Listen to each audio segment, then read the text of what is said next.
Welcome to 3 minutes அழகே அழகு serial. இன்றைக்கி எபிசோடில் என்னென்னா நடந்துச்சுன்னு பார்க்கலாம் வாங்க. மறக்காமல் ஒரே ஒரு சப்ஸ்கிரைப் மட்டும் பண்ணிட்டு பாருங்க. பார்த்தீங்கன்னா எல்லோரும் உட்காந்து சாப்பிட்டு இருக்காங்க. மதி, சுரேஷ், ரேவதி எல்லாருமே இன்றைக்கி தான் ரேவதி நீ நல்லா சமைச்சிருக்க, உன் தம்பி வந்திருக்கான்னு சொல்லிட்டா அப்படின்னு கேட்குறாங்க. இல்லை நம்ம எப்பயுமே நல்லா தான் சமைப்பேன் அத்தை அப்படின்றாங்க. இருந்தாலும் இன்றைக்கி கொஞ்சம் டேஸ்ட் ஓவராக இருக்குது அப்படின்னு சொல்லிட்டு சொல்கிறாங்க. ஆமாம், நான் எப்பயும் சமைக்கிற மாதிரி தான் சமைச்சாலும் இதுவே தான் சொல்கிறீங்க அப்படின்னு சொல்லுவாங்க. அதுக்கப்புறம் பார்த்தீங்கன்னா பசங்களாம் சாப்பிட்டு போயிடுவாங்க. இனிமேல் ஏதாவது சண்டை போடாதன்னு இருங்க அப்படின்னு சொல்லிட்டு அவங்க மாமியார் சொல்லிட்டு போயிடுவாங்க. அதுக்கப்புறம் இவர் ஆரம்பிப்பார். தங்கராஜ், இந்த மாதிரி உனக்கு வாசுகியோட கதை தெரியுமா அப்படின்னு சொல்லிட்டு கேட்பாங்க. உங்கள் பெரியம்மா பொண்ணோட பற்றி அவளுக்கு எப்படிங்க தெரியும் அப்படின்னு சொல்லுவாங்க.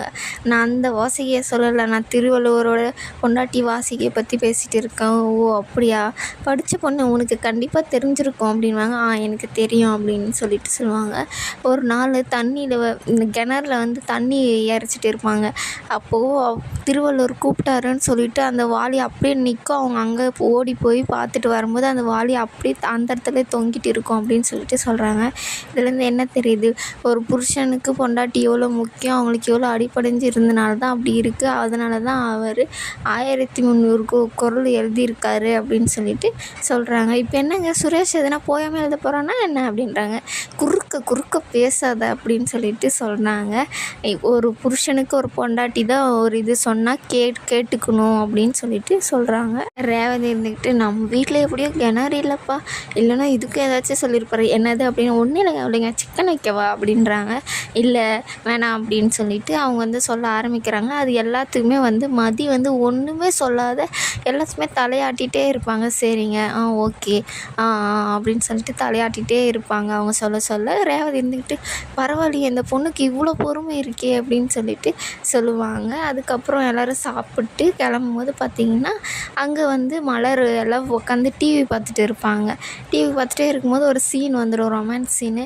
என்ன சீரியல் பார்க்குற நீ, வேற வை அப்படின்னு சொல்லிட்டு அவங்க கத்துவார். அதுக்கு லட்சுமி இருந்துட்டு, எனக்கு என்னங்க தெரியும் இந்த மாதிரிலாம் வரும்னு சொல்லிட்டு, நல்லா இருக்கேன்னு உட்காந்து பார்த்துட்டு இருந்தேன் அப்படின்றாங்க. டே இதை கொஞ்சம் மாற்றுடா அப்படின்னு சொல்லிட்டு அவர் சொல்லுவார். பாக்கியராஜும் அதை எடுத்து மாற்றிட்டு இருப்பார்.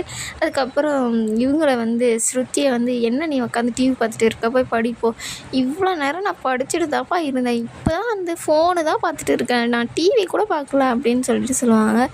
மலர் உங்ககிட்ட கொஞ்சம் பேசணுமா, அவள் வீட்டுக்கு வந்தாள்னா நீ நம்ம வீட்டு பொண்ணு, நாங்கள் எது சொன்னாலும் கேட்குற பொண்ணு, ஆனால் அவள் அப்படி கிடையாது, எதுக்கு எடுத்தாலும் போலீஸ் ஸ்டேஷனில் நிற்கிற பொண்ணு, அவகிட்ட நீ கொஞ்சம் ஜாக்கிரதையாகவே இரு அப்படின்னு சொல்லுவாங்க. அதுக்கப்புறம் பார்த்திங்கன்னா லட்சுமி ஆரம்பிப்பாங்க. உன்னை எதோ சொல்லிட்டு போனாலே, என்னவோ சொன்னாலே அப்படின்னு சொல்லிட்டு சொல்லுவாங்க. உனக்கு சுயமரியாதை இல்லை அப்படின்னு சொல்லிட்டு கொஞ்சம் கேவலமாக சொல்லுவாங்க. அதுக்கு பாக்கியராஜ் சொல்லுவார், அந்த மாதிரியெல்லாம் அந்த பொண்ணு சொல்லலையே அப்படின்னு சொல்லிட்டு சொல்லுவாங்க. அவள் என்னமோ சொன்னான், ஆனால் இனிமேல் அவள் வீட்டுக்கு வந்தால் காஃபி சாப்பிடு மதி, டிஃபன் எடுத்துன்னு போ மதி, லஞ்சு எடுத்துன்னு போ மதின்னு சொல்லிட்டு அவளுக்கு நீ பணிவடை செஞ்சுட்டு இருக்கக்கூடாது. வீட்டில் நீ எவ்வளோ வேலை செய்றியோ அதில் பாதி வேலை அவள் செய்ய வைக்கணும். நீ இந்த வீட்டோட பெரிய மருமக அப்படின்றாங்க.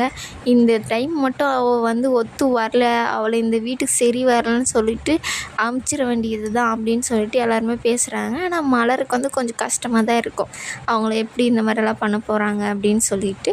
அதுக்கப்புறம் பார்த்திங்கன்னா அவங்க வீட்டுக்கு கிளம்புவாங்க. மதியம் சுரேஷும் கிளம்பும்போது எல்லாம் அழ ஆரம்பிப்பாங்க. எதுக்குடா அழுறீங்க அப்படின்னோடனே, அத்தை ஊருக்கு போகிறாங்க அப்படின்னு சொல்லிட்டு அழுவாங்க.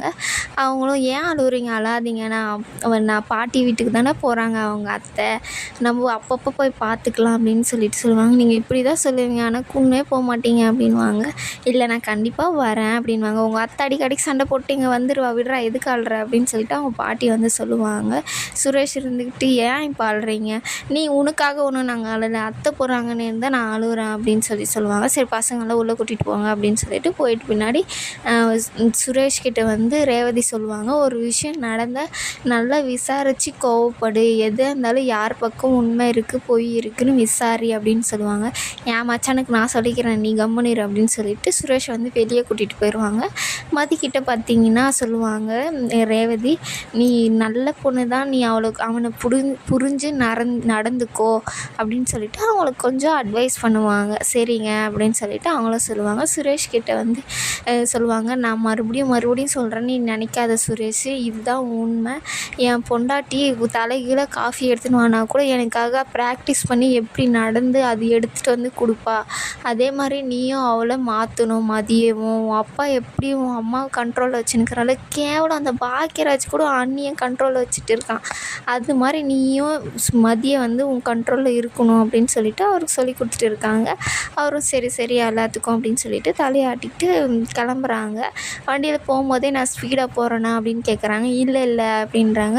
எப்படியோ நான் ஏதோ ஒரு உன் மேலே அக்கறையாக பேசுகிறேன்னு நினைக்காத அப்படின்னு சொல்லுவாங்க. அப்படியெல்லாம் நான் நினைக்கல, கல் நெஞ்சக்காரு ஏதாச்சும் இறங்கி வராளா பாரு அப்படின்னு சொல்லிட்டு சொல்லுவாங்க. உடனே மதி இருந்துக்கிட்டு எனக்கு சாரி அப்படின்வாங்க.